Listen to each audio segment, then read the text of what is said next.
Então, pessoal, boa tarde. Meu nome é Bárbara, sou aluna de doutorado pelo programa, orientada pelo professor Enio, e hoje eu vou apresentar para vocês um artigo da disciplina de morte celular e distúrbios da circulação. O meu artigo ele é intitulado Assassinos, né?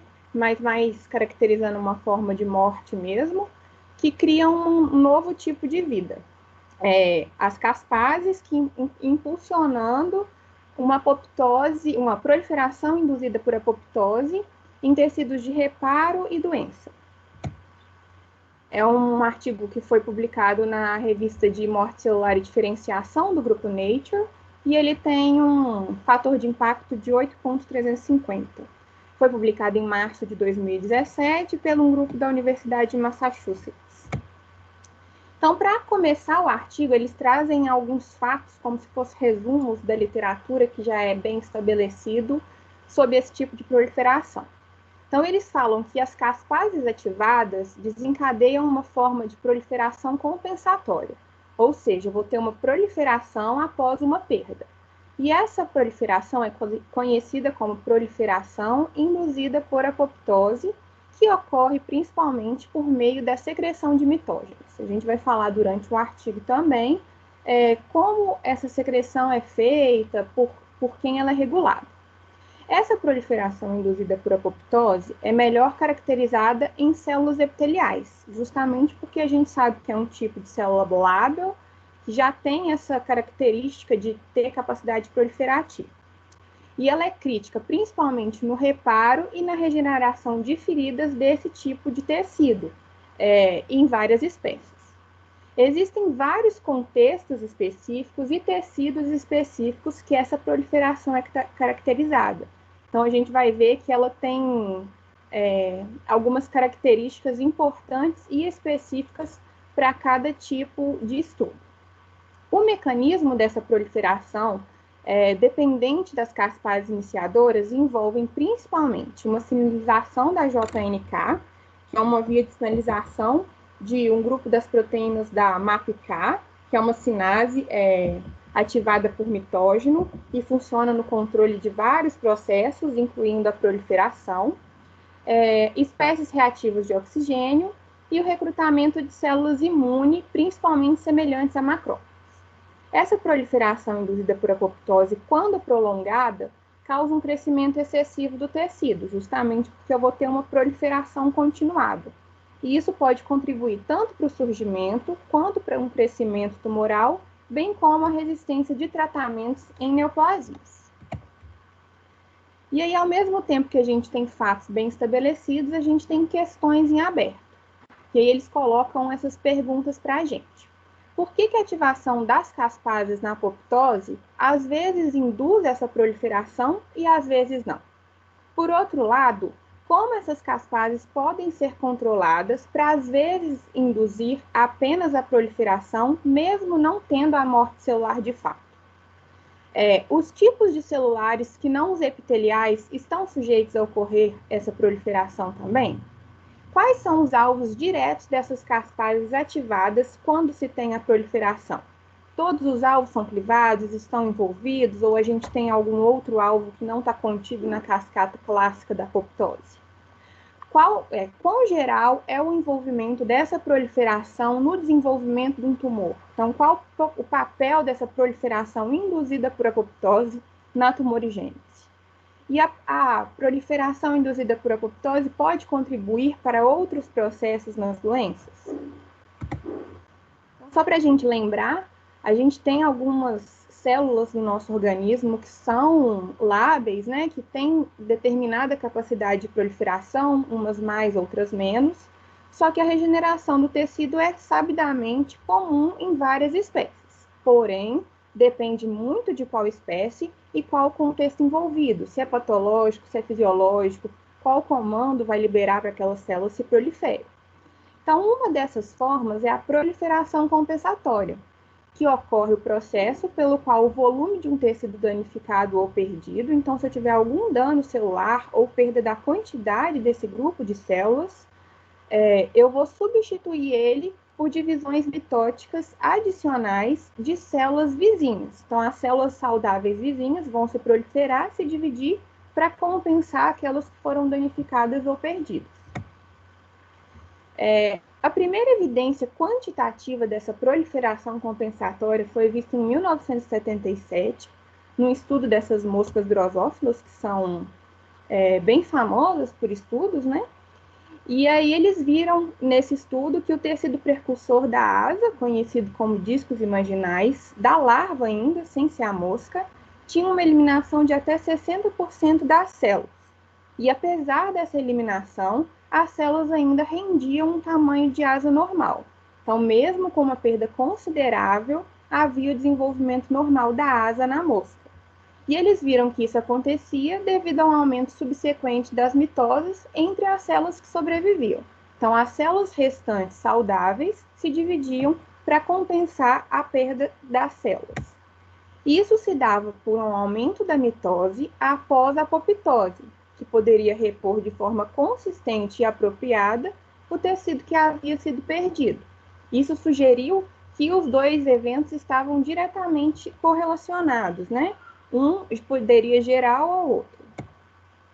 Os estudos continuaram e em 2004 tem-se um estudo consistente que essa proliferação correlacionada com a apoptose estava também presente em outras espécies. Nas planárias, por exemplo, onde eles viram que genes semelhantes às caspases eram ativados e essas células que sofriam o início ou mesmo o processo completo de apoptose estava presente no processo de regeneração, muito além da lesão original. Então, a cascata de apoptose gerava estímulos que não só para a morte celular e não só localizado, era mais generalizado. Viram também em salamandras, que é esse animal aqui, um animal bastante conhecido por estudo, né, um modelo de estudo para regeneração. Eles viram que a apoptose foi considerada necessária para a regeneração adequada dos membros. Então, a gente precisava da apoptose ou dos estímulos que ela gerava para poder completar esse processo regenerativo. E também na drosófila, que era a mosca que eu falei anteriormente, eles continuaram os estudos e viram que a indução da maquinaria apoptótica era suficiente para promover uma proliferação não autônoma, né? Uma proliferação não fisiológica nas células circundantes, independente se a célula completava ou não o ciclo da morte celular. Então, só para a gente fixar, a proliferação induzida por apoptose é o termo designado para o subtipo distinto de proliferação compensatória, que é especificamente desencadeada pela maquinaria apoptótica, sendo ela findada com a morte celular ou não. Então, essa proliferação induzida por apoptose abrange uma variedade de cascatas de sinalização. Então, a gente tem a via principal da apoptose e, correlacionada a ela, outras tantas vias da proliferação, da regeneração, da geogênese, como a gente vai ver mais para frente. Viu-se também que as caspases promovem uma proliferação não autônoma, ou seja, uma proliferação que não é fisiológica, naquele início, né, antes de se ter a apoptose, principalmente por meio da secreção de mitógenos. E muitas vezes em paralelo ela acontece, mas independente da execução final da morte celular por apoptose. Então, se a gente tem uma iniciação da cascata de apoptose, já é necessário para a gente ter essa proliferação induzida pela apoptose. Então, só para exemplificar, a gente tem exemplificar e colocar visualmente, né? A proliferação induzida por apoptose transitória, a gente tem uma proliferação autolimitada, que é uma resposta direta à ativação de caspase que se deu por algumas células terem entrado em apoptose. Então, aqui a gente tem um tecido... Só uma pergunta, vocês estão conseguindo ver o meu cursor do mouse? Sim, estamos sim. Então, ótimo. Então, a gente tem aqui um tecido epitelial completamente íntegro e esse tecido sofre algum dano ou algum estímulo que vai levar com que algumas células sofram apoptose. Então, aqui é a resposta da proliferação e aqui a gente tem correlacionado ao tempo. Então, a célula sofreu um estímulo ou um dano, e aí as células vão entrar em apoptose. Quando as células estão, algumas já findaram a apoptose, algumas ainda estão sofrendo apoptose, por respostas e vias de sinalização, a gente tende a ter uma proliferação estimulada por essa apoptose, justamente para poder recompor o tecido e fazer com que o tecido seja íntegro. É importante lembrar que essa é uma proliferação transitória num dano menor, e aí vai ser autolimitado e completamente resolutivo. Porém, quando eu tenho uma proliferação mais prolongada, ela geralmente é associada a uma cicatrização de feridas mais significativas ou até mesmo um processo inflamatório um pouco mais elevado. E aí, muitas vezes, esse processo requer um suporte adicional, principalmente do sistema imune. Então, mais uma vez, a gente consegue ver um epitélio que sofreu um dano, um estímulo à apoptose, só que dessa vez um pouco maior. Então, a gente consegue ver que o dano foi maior e o tempo e a curva de apoptose, ela também é maior. E aí, ao contrário daquela que quando a apoptose estava acabando, a proliferação estava iniciando, quando o dano é maior, elas tendem a andar juntas. E aí, como só a proliferação não é capaz de resolver sozinha, porque o dano foi maior, a gente tem a chegada de células inflamatórias que vão ajudar na proliferação por alguns estímulos que a gente vai ver mais para frente, e aí sim as células saudáveis vizinhas vão ter capacidade de proliferar, dividir e recompor o tecido. Quando ocorre ou se tem um dano contínuo ou repetido, como doenças inflamatórias crônicas, a gente tem uma proliferação mais elevada e que pode levar a um desequilíbrio na morte celular e na proliferação, e a maioria das vezes só essa proliferação induzida por apoptose não vai ser resolutiva, ela não vai ter um poder de deixar o DNA, o epitélio íntegro. Então, o tecido sofre uma lesão maior e constante, que a gente tem, inclusive, ondas nessa curva da apoptose justamente por isso, porque eu tenho um número grande de células que tende a se resolver com a proliferação, mas não é suficiente porque o dano é contínuo. As células inflamatórias tendem a aumentar e mesmo assim a gente não consegue reverter o quadro. E aí as células, a gente tende a ter um dano no tecido que não foi resolvido e ao mesmo tempo as células podem ter algumas mutações. E aí, inclusive, a gente começa a pensar já na correlação disso com o processo de tumor. Então, a Fernanda já falou um pouquinho, mas só para relembrar, a apoptose é um tipo de morte celular programada, que pode ser fisiológica, para manutenção de alguns tecidos, ou até mesmo quando as células sofrem algum dano, seja ele genético ou invasão de algum agressor. E aí a apoptose tem algumas vias, né? A via intrínseca, que é dada por um receptor de forma mais membranar, quando a proteína é ligante. A gente também tem a via da perfurina granzima, um pouco menos comum, que é pelas células T citotóxicas, que liberam algumas moléculas correlacionadas a ela. E a gente tem principalmente a via intrínseca, que é dada por danos mitocondriais. Essa via intrínseca já foi explicada, mas só para relembrar, a gente tem esses danos mitocondriais, e aí a gente tem as associações da família, as influências das proteínas da família de BCL2, BAC, BAX, BCL2 propriamente dito, que formam apoptossomo, ativam a caspase 9 e ativam a caspase 3, que clivada vai gerar a formação dos corpos apoptóticos. Essa via é completamente influenciada por fatores pró- e anti-apoptóticos, que vão se correlacionar com as caspases iniciadoras, com a formação do apoptossomo, com o citocromo C e o APAF1, e por fim as caspases efetoras, que vão culminar com o fim da morte celular. Só para a gente ter um paralelo e entender melhor as associações que serão feitas no estudo, eu vou fazer um comparativo entre as moléculas, né, envolvidas, moléculas e estruturas envolvidas nos humanos, primatas, com as drosófilas, que são os objetos de estudo dessa revisão. Então, as proteases de morte, as caspases em si, né? Tanto as iniciadoras quanto as efetoras. Nos primatas, a gente tem as caspases 2, 8, 9 e 10 como caspases iniciadoras, e as 3, 6 e 7 como caspases efetoras. Nas drosófilas, a gente tem dronque como uma caspase iniciadora e DRIase e DCP1 como efetoras. As proteínas de arcabouço, que formam principalmente o complexo para formar o apoptossomo ativo. Nos humanos, a gente tem um ligante da PAF1, que se liga principalmente com a caspase 9. Já na drosófila, o formador principalmente do apoptossomo é quando o DRANC se liga a DARC. E a gente também tem os outros múltiplos fatores pró e anti-apoptóticos, cujas essas ações opostas vão controlar onde, quando e como vão ocorrer a apoptose.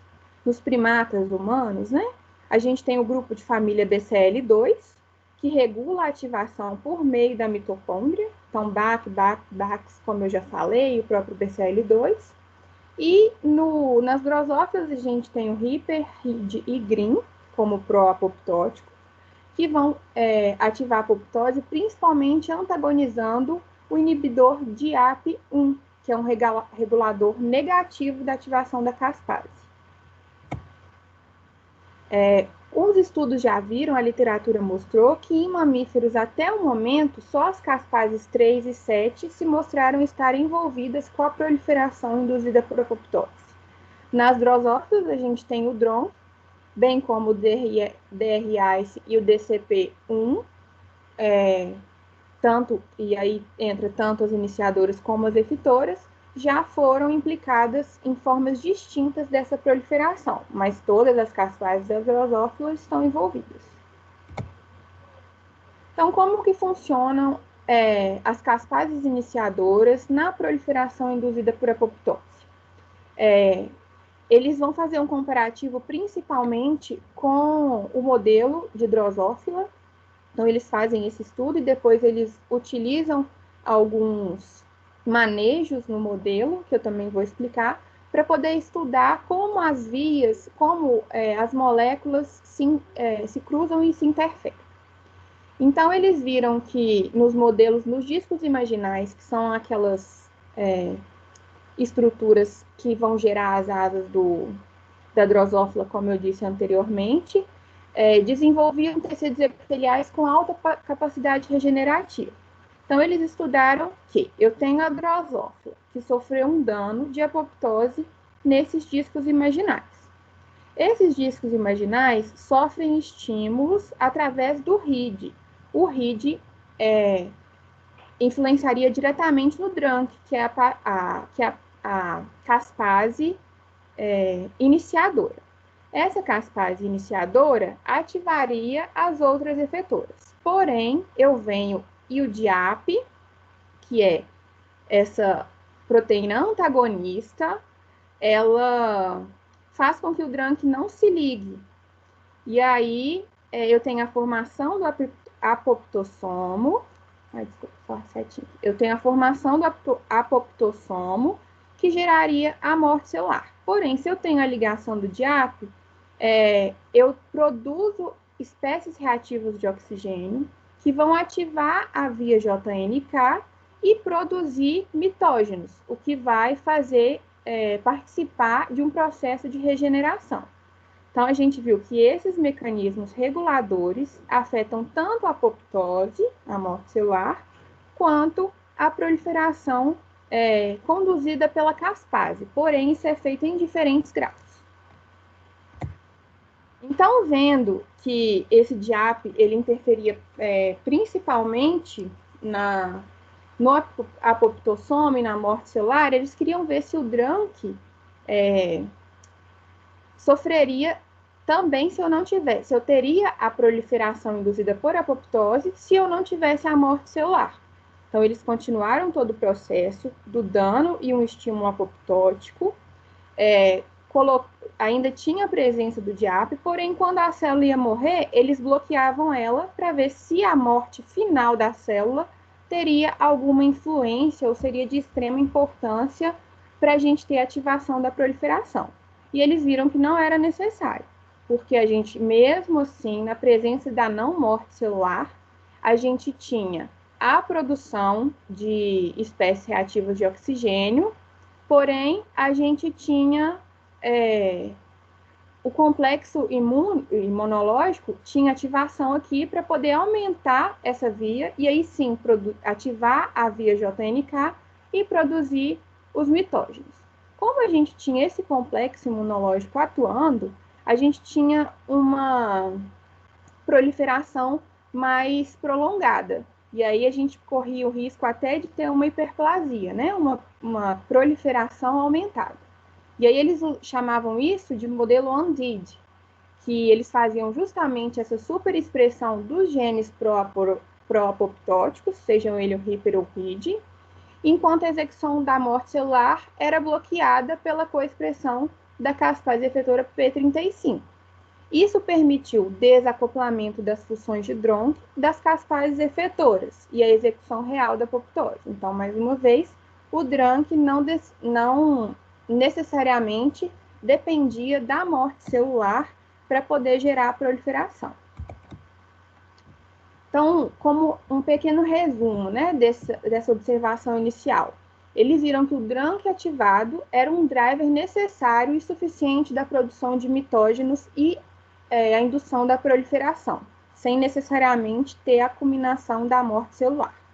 Eles viram que uma heterozigose de Dronck, ou seja, apenas a expressão em um alelo, suprimia a proliferação, mas não a apoptose.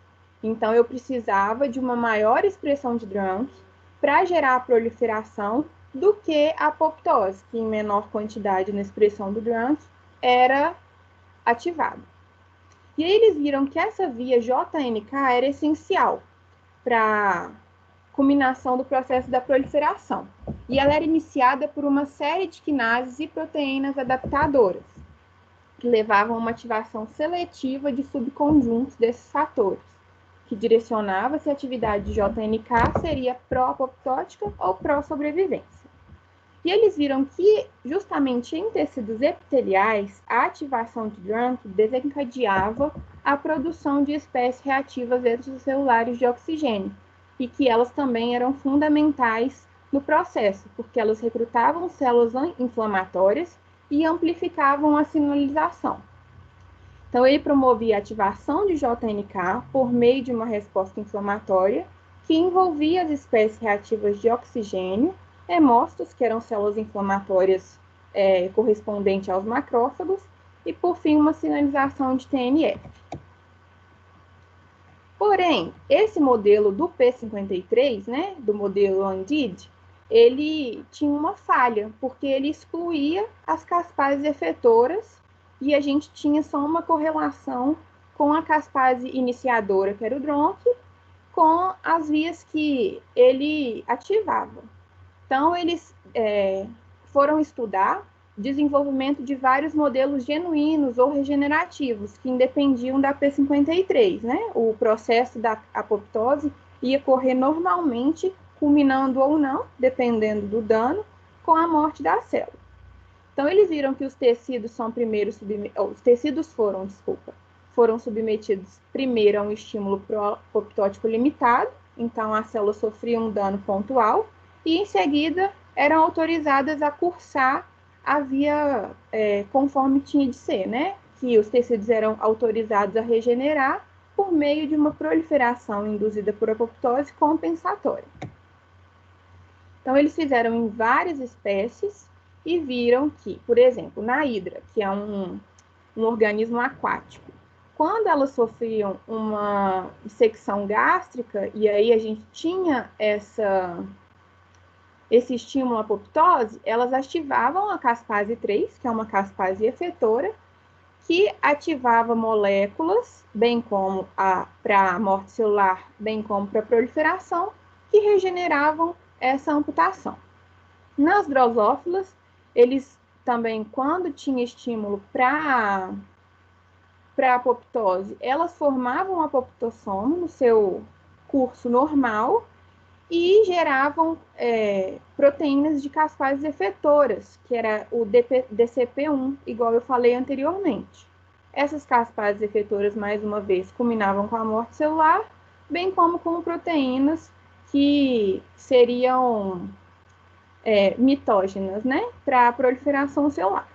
E em rato, eles também viram que, seja por qualquer estímulo à apoptose, traumático, citotóxico, cirúrgico, elas geravam um estímulo para as caspases efetoras 3 e 7, que podiam dar tanto em morte celular, quanto ativar uma quantidade inúmera de moléculas que gerariam uma reposição, uma repopulação, um crescimento, estímulos para angiogênese, para uma maior circulação, maior inflamação, tudo tendendo à repopulação do tecido que foi lesado. Então, eles viram que essa proliferação induzida por apoptose possui múltiplos mecanismos. Isso se correlacionava com uma redundância, ou seja, a gente tinha um mesmo ponto final, só que por vias diferentes, ou era por uma especificidade? Eu tinha uma molécula necessária ou algo bem específico na própria via que influenciaria como e quanto essa proliferação se cursaria, né? Então, eles viram que existia diferença entre os modelos Andides e os modelos genuínos regenerativos, porém, existiam algumas questões que ainda estavam abertas. Quais eram a necessidade e as origens dos mitógenos específicos? O drunk desencadeava a produção de espécies reativas de oxigênio em resposta a estímulos pró-apoptóticos em ambos os modelos de proliferação. Eles viram também que o papel das células inflamatórias não era conservado entre todas as formas de proliferação, então elas não eram obrigatoriamente necessárias para a proliferação ser feita e continuada. Tinham também múltiplas vias de proliferação que podiam ser ativadas sequencialmente ou simultaneamente, que dependia da extensão e da duração do dano. E, curiosamente, o drunk era a única caspase iniciadora até o momento que demonstrava conclusivamente induzir a IP independentemente das caspases efetoras. Então, ele estava presente só no modelo das drosófilas. Quando se ia para outros organismos, era um pouco mais complicado. E com isso eles concluíram que todos os estudos futuros devem estar abertos à possibilidade de múltiplos caminhos das caspases induzirem essa proliferação. Então, como que ocorre a regulação das funções das caspases? Eu tenho uma caspase ativada ali, como que ela vai estar presente nesse processo de morte celular ou no processo de proliferação? Quando ela vai ser direcionada, né? E aí eles viram que também que essa proliferação induzida por apoptose não ocorria após cada morte celular. Então, eu tenho processos apoptóticos que não induzem proliferação. Então, como que as caspases foram direcionadas somente para a morte e não induziram proliferação? E eles viram também que a proliferação estava ligada à apoptose induzida por estresse. Em processos fisiológicos, somente de reposição tecidual, a gente não tinha essa proliferação induzida. Então, eles vão colocar agora, fizeram uma revisão de como essa distinção é regulamentada.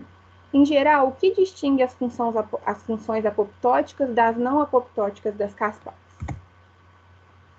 Então, eles pegaram como modelo de estudo, né, fizeram uma revisão do DRONC, que é sabidamente uma caspase iniciadora.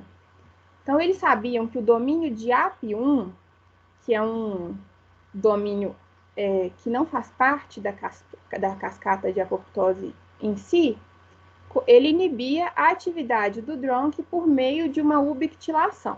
Então, aqui eu tenho o DRANC inativo. Se eu tenho o papel dessa DIAP, ela passa a ubiquitilar o DRANC, que vira monoubiquitilado e ativo. Esse monoubiquitilado pode e tende, né, o certo seria a inibir a proliferação e gerar uma apoptose. Porém, quando eu tenho a presença de uma deobictilase, ele ativa a apoptose ou a proliferação. Então, eu tenho uma molécula específica que vai ativar uma caspase efetora. Eles viram também que a proliferação tem uma sinalização altamente específica, porém, ela ainda não é elucidada. E existem diversas moléculas que vão influenciar, moléculas externas que vão influenciar no direcionamento da via para a apoptose ou para a proliferação. E aí eles perguntaram como as caspases são direcionadas aos seus alvos não apoptóticos para promover a proliferação ao invés de apoptose.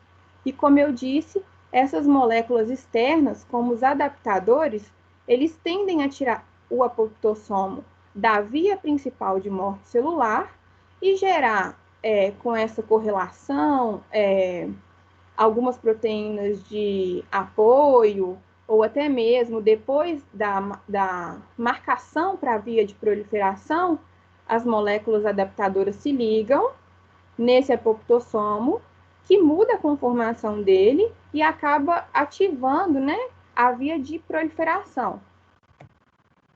Eles viram também que, e aí eles corroboram que cofatores ainda não identificados podem interagir fisicamente com as caspases para guiá-los para alvos de proliferação, ou então trazer os alvos da proliferação para as caspases ativas enquanto a execução celular prossegue. Então, eu tenho esses fatores direcionando o apoptossomo ou trazendo, igual tem aqui na imagem do meio, trazendo as caspases para o apoptossomo gerar a proliferação. Eles viram também que o DRONC aciona a proliferação por meio do JNK. Opa, aqui perdeu o K, mas é do JNK. E esse JNK ativado amplifica o estímulo apoptótico inicial, então por isso ele é tão importante, porque ele ativado vai fazer com que a atividade das caspases e as vias da proliferação sejam conduzidas para tal. Então, eu tenho um estímulo apoptótico que vai gerar, né, proteínas proapoptóticas com a ubictilação do apoptossomo, que vai gerar vias de espécies reativas de oxigênio que recrutam células imunes e ativam a via da JNK. E assim, ativam outras moléculas que vão gerar os sinais mitóticos. E aí a gente vê que, à medida que novos fatores são incluídos, como esse AP1, o ATG1, que é o homólogo do AP1, são identificados e caracterizados, a gente vê que outros fatores e outras vias estão correlacionadas. Então, não é só necessariamente a caspase em si, sem nenhuma outra interferência, que vai ativar a via da proliferação. E aí eles pensaram, né? Se a gente tem essa proliferação induzida à apoptose, que vai ter uma certa influência no balanço da proliferação, da mitose, da divisão celular, por que não elas não estariam correlacionadas ao câncer, né?